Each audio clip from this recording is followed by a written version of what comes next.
Morning students, 8th class विज्ञान विषय में आपका पाठ 4 चल रहा है, पदार्थ, धातु और अधातु। तो कल हमने आपको पाठ परिचय के बारे में ये बताया था मैंने कि धातु और अधातु में हम लोग पाठ में क्या क्या पढ़ेंगे। ठीक है, धातु अधातु के भौतिक गुण पढ़ेंगे, रासायनिक गुण पढ़ेंगे। उसमें भी हम लोगों ने धातुओं के भौतिक गुण पढ़ना प्रारंभ किया था। और पहला गुण जो है वो धातुओं का भौतिक गुण आघात वर्धनीयता। कल के वीडियो में मैंने आपको समझाया था कि किस तरह से हमने लोहे की कील और एल्युमिनियम के तार को जब पीटा तो उनके साइज़ में वृद्धि हो गई, उनका आकार बढ़ गया। यानी आघात वर्धनीयता का मतलब क्या हुआ कि आघात वर्धनीयता का मतलब ये हुआ, यदि पीटा जाए धातु या धातु से बनी हुई किसी वस्तु को तो उनके आकार में वृद्धि हो जाती है। आघात करने पर, आघात यानी चोट करने पर उनका वर्धन होता है, वो आकार में बढ़ते हैं। इस प्रकार उन पर चोट करके और उनको पतली चादरों के रूप में ढाला जा सकता है। उसका उदाहरण भी मैंने आपको दिया, जैसे एल्युमिनियम की फॉयल शीट है खाना पैक करने वाली, इसके साथ ही चांदी का जो वर्क है कितना पतला होता है, वो जो मिठाइयों पे हम लोग लगाते हैं। ये सब आघात वर्धनीयता के कारण ही संभव हो सकता है। तो देखा हमने कि आघात वर्धनीयता जो है वो क्या है, और ये धातुओं का एक अभिलाक्षणिक गुण है। पहला गुण आपको बताया मैंने, आघात वर्धनीयता।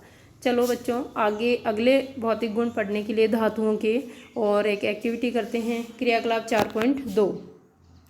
ध्यान करिए, किसी वस्तु में विद्युत का प्रवाह होता है या नहीं, यह परीक्षण करने हेतु विद्युत परिपथ कैसे बनाया जाता है। चित्र 4.2 में विद्युत परिपथ दे रखा है। आपने कक्षा 6 में भी ये बनाया होगा, अलग अलग पदार्थों के साथ में ये भी देखा होगा कि किस पदार्थ से विद्युत का चालन हो रहा है या नहीं हो रहा। देखो, विद्युत परिपथ बनाने के लिए एक तो सेल या बैटरी होती है, उसके अंदर एक बल्ब होता है, और परिपथ को पूरा करने के लिए हमने यहाँ लोहे की कील लगा रखी है जो कि एक धातु है। तो इस लोहे की कील को जोड़ करके जब परिपथ को पूरा करेंगे तो बल्ब जल जाता है। इसका मतलब लोहे की कील में से विद्युत का प्रवाह हो रहा है। इसी के स्थान पर यदि पेन लगा दें प्लास्टिक का तो बल्ब नहीं जलेगा। इसका मतलब प्लास्टिक जो है विद्युत का कुचालक है। इस तरह से हमने पेंसिल के साथ में और पेन के साथ में, लोहे की और एल्युमिनियम के तार या कील के साथ में, अलग अलग पदार्थों के साथ ये एक्टिविटी दोहराई थी कक्षा 6 में, परिपथ बना करके। तो चलो, कक्षा 6 में विभिन्न वस्तुओं के साथ यह क्रियाकलाप किया होगा।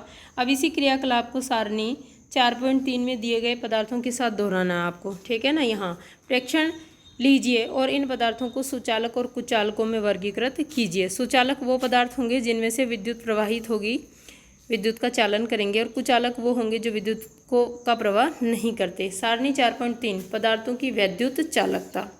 तो पदार्थ इधर दिए गए हैं आपको, ये पदार्थ, ठीक है, कॉलम 1 में, कि जिनके साथ आपको ये प्रयोग करना है। और सुचालक है या कुचालक, यानी बल्ब जला तो सुचालक है, नहीं जला तो कुचालक है। तो वो आपको यहाँ लिखना है।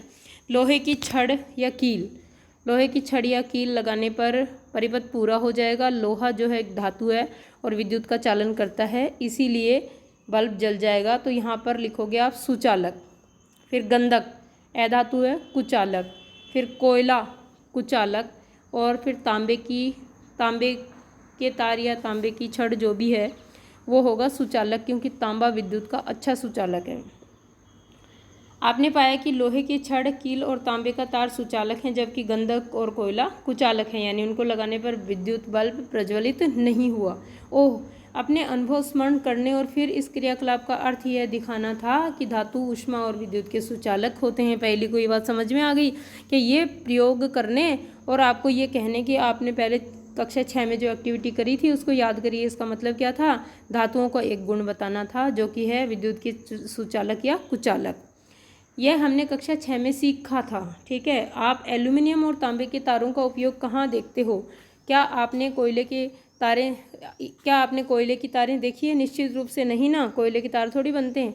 धातुओं का वह गुण जिससे उन्हें खींचकर तारों में परिवर्तित किया जा सकता है तन्यता कहलाती है। बच्चों, ये धातु का दूसरा अभिलाक्षणिक गुण है। पहला था आघात वर्धनीयता, दूसरा था तन्यता। तन्यता का मतलब है धातुओं को खींचकर तार बनाए जाना, तार समान पतले तारों के रूप में डाला जाना, ये होती है तन्यता। तो तार केवल धातुओं से ही बनाए जा सकते हैं, और धातु जो है वो विद्युत के सुचालक होते हैं। देखा आपने, 3 गुण पढ़ लिए कि धातु विद्युत के सुचालक होते हैं, धातुओं में तन्यता पाई जाती है, धातु आघात वर्धनीय होते हैं या धातुओं में आघात वर्धनीयता पाई जाती है। क्या आपने कभी लोहे की शीट, प्लेट, धातु का सिक्का और एक कोयले का टुकड़ा फर्श पर गिराकर उनसे उत्पन्न ध्वनि के अंतर पर ध्यान दिया है? बारी बारी से आप अलग अलग चीज़ें गिराइए, है ना। उसमें कुछ धातु की होंगी और कुछ अधातु भी होंगे। जो धातु नहीं है उनको गिराने पर आप उनकी ध्वनि उत्पन्न होती है गिराने से, उनको अनुभव करो कि कौन से में ध्वनि उत्पन्न होती है और वो ध्वनि कैसी लगती है कानों में सुनने में, ठीक है। और उत्पन्न ध्वनि में क्या अंतर है, ध्यान दिया? यदि नहीं तो अब आप प्रयास कर सकते हैं। चलो देखें गिरा करके बारी बारी सब वस्तुओं को। क्या आप उत्पन्न ध्वनियों में कोई अंतर पाते हैं? क्या आपने मंदिरों में लकड़ी की घंटियाँ देखी है? नहीं ना, लकड़ी की घंटी क्यों नहीं बन सकती, सस्ती पड़ेगी। धातु की घंटी क्यों होती है, पीतल या लोहे की, ठीक है। क्या आप इसका कारण बता सकते हो? और इसी तरह आपने स्कूलों में देखा होगा कि स्कूल चाहे कितना भी बड़ा हो, कैसा भी हो, कितना भी महंगा हो, लेकिन उसके अंदर जो घंटी होती है वो कैसी होती है? धातु की ही होती है, या तो पीतल या फिर लोहे की। धातुओं से बनी वस्तुओं को जब कठोर सतह से टकराया जाता है, यानी धातु के ऊपर जब चोट की जाएगी या कठोर सतह से उसको भिड़ाया जाएगा तो एक निनाद ध्वनि, ठीक है, रिंगिंग उत्पन्न होती है। आपके पास दो समान दिखने वाले डिब्बे हैं, एक लकड़ी से निर्मित और दूसरा धातु से। क्या आप दोनों डिब्बों पर चोट करके बता सकते हैं कि कौन सा डिब्बा धातु का बना हुआ है? देखो, जो तीखा बजेगा और ठनठनाहट करती हुई ध्वनि उत्पन्न होगी जिससे टन टन की, वो धातु का डिब्बा है। जबकि लकड़ी में ध्वनि उत्पन्न जरूर होगी लेकिन मोटी और भूटी ध्वनि उत्पन्न होगी। तो इस तरह से धातु जो है उन पर चोट करने पर जो है वो तीखी ध्वनि उत्पन्न करते हैं, दूर तक सुनाई देती है। तो अब आपको समझ में आ गया होगा कि स्कूलों में जो घंटियाँ होती है वो धातुओं की क्यों बनाई जाती है, मंदिरों की घंटियाँ धातुओं की क्यों बनाई जाती है। यानी धातु जो है, धातु को किसी सतह से भिड़ाने या धातु की सतह पर चोट करने पर धातु ध्वनि उत्पन्न करता है। अंग्रेजी में इस गुण को कहते हैं सोनोरस होना, यानी ध्वनि उत्पन्न करना। क्योंकि धातु गायन ध्वनियाँ उत्पन्न करते हैं, है ना, अतः ये ध्वनिक कहलाते हैं। क्या है ये? ध्वनिक, ध्वनि उत्पन्न करने वाले होते हैं।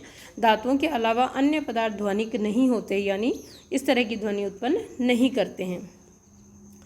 उक्त क्रियाकलाप करने के पश्चात हम कह सकते हैं कि कुछ पदार्थ कठोर, चमकीले, आघातवर्धक, तन्य, ध्वनिक और ऊष्मा तथा विद्युत के सुचालक होते हैं। तो ये सारे एक लाइन के अंदर आपको धातुओं के भौतिक गुण दे दिए कि धातु कैसे होते हैं, कठोर होते हैं। धातु कैसे होते हैं, अगर धातु जैसे तांबा है उसके ऊपर आपको पता है मिट्टी या धूल की परत चढ़ गई है तो आप उसको मांजोगे तो उसके अंदर से एक चमक दिखाई देगी, चमकने लग जाएगा।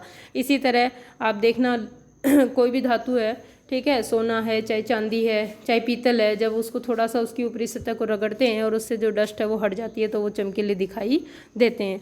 तो धातुओं का ये एक अभिलाक्षणिक गुण है और धातुओं के जितने भी अभिलाक्षणिक या भौतिक गुण हैं वो यहाँ आपको एक ही लाइन में दिए हैं कि धातु जो है कठोर होते हैं, धातु चमकीले होते हैं, धातु आघातवर्धक होते हैं, धातु तन्य होते हैं, ध्वनिक होते हैं और ऊष्मा और विद्युत के सुचालक होते हैं।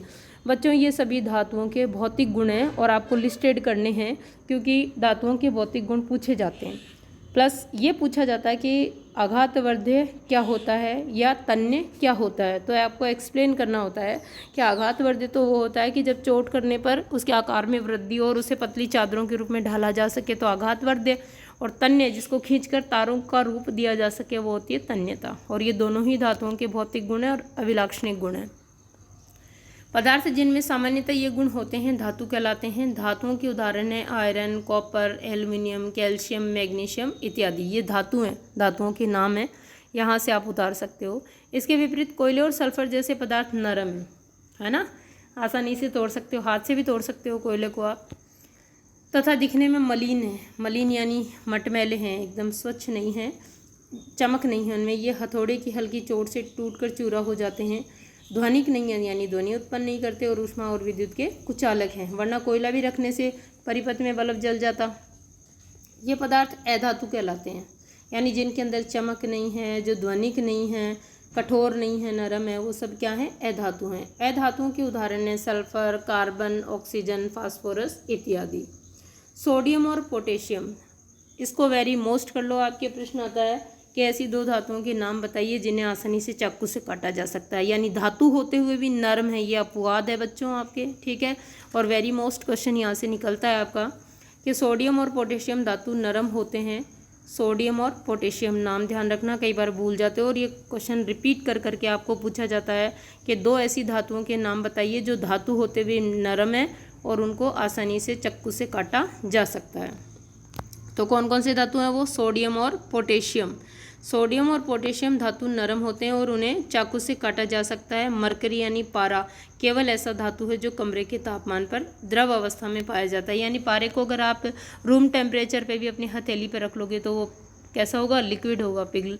धातु है पारा लेकिन फिर भी लिक्विड अवस्था में, द्रव अवस्था में। तो ये दोनों ही अपवाद हैं यहाँ पर। और अपवाद विशेषकर पूछे जाते हैं कि कौन सा धातु जो है वो द्रव अवस्था में पाया जाता है, तो उसका नाम है पारा या मरकरी। और कौन से ऐसे दो धातु हैं जो धातु होते हुए भी क्या है? कठोर, धातु होते हुए भी नरम है और उन्हें आसानी से चाकू से काटा जा सकता है, तो वो हैं आपके सोडियम और पोटेशियम। क्योंकि आप जानते हो धातु सभी कठोर होते हैं, इसलिए इनको अपवाद कहा गया है कि ये धातु होते हुए भी नरम है या फिर ठोस अवस्था में होते हैं धातु, तो फिर ये जो है वो द्रव अवस्था में है पारा, तो दोनों ही अपवाद हैं। तो ये हो गया आपका धातुओं के अभिलाक्षणिक गुण या भौतिक गुण हो गए, सभी गुण हमने पढ़ लिए हैं। और अब धातुओं के अधातुओं के रासायनिक गुण जो है वो कल के वीडियो में देखेंगे स्टूडेंट्स।